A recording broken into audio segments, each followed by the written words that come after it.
So guys, who won in New Zealand? So officially ito yung first day namin sa Auckland. We arrived yesterday but nag-aayos pa kami. Up to now, nag-aayos kami. Kita mo, empty pa yung kitchen. Hindi lang ako nakatulog. Nag-adjust pa siguro.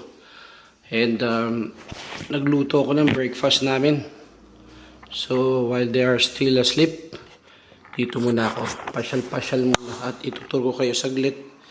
Ito yung aming munting hallway. O yung living room. Tapos may dining area konti. So hindi pa kompleto.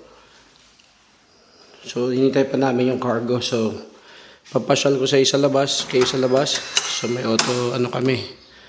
Door, ito yung labas. Ayan. Lapit kami sa traffic light.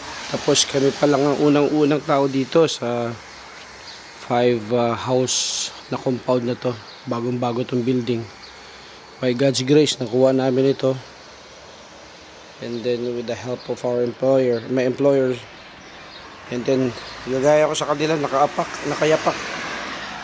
So itutur ko yung saglit. Aga ko nagising, siguro mga 3 o'clock ng umaga. Ito yung konting namin.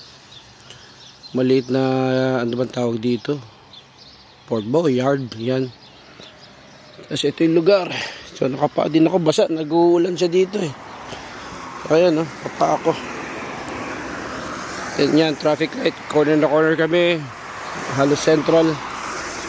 Ito yung neighborhood. Napakaganda, tahimik. Bait din yung mga tao, palabati. So yan. So medyo nasa sentro kami. Ito yung aming bahay. Yan. So babalik muna ako. So guys, ayun yung pahapyaw. So far, so good. Maganda rito. At marami pa kami madidiscover. At ito papasok na ulit ako sa bahay. Medyo mag-a-adjust pa kami ng konti. At nagda-drive, right-hand drive. Medyo kinakabahan. Yan, automatic yung pinto. At may alarm yung bahay. May camera din. So siguro next time ituturo ko kayo dito sa aming munting bahay, tahanan.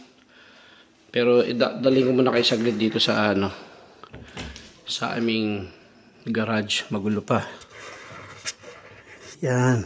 Bait ng aking employer. May pahiram na sasakyan. So please pray for me. Right hand drive dito. So yeah. Mag-a-adjust pa ng konti. And thank God. Shout out to Eric Pekloy. Salamat sa inyo ng marami. La Kuya Onad. Si Pekloy na tumulong sa amin dito. From airport to house. So yan muna for the meantime. Tulog pa yung mag-iin ako.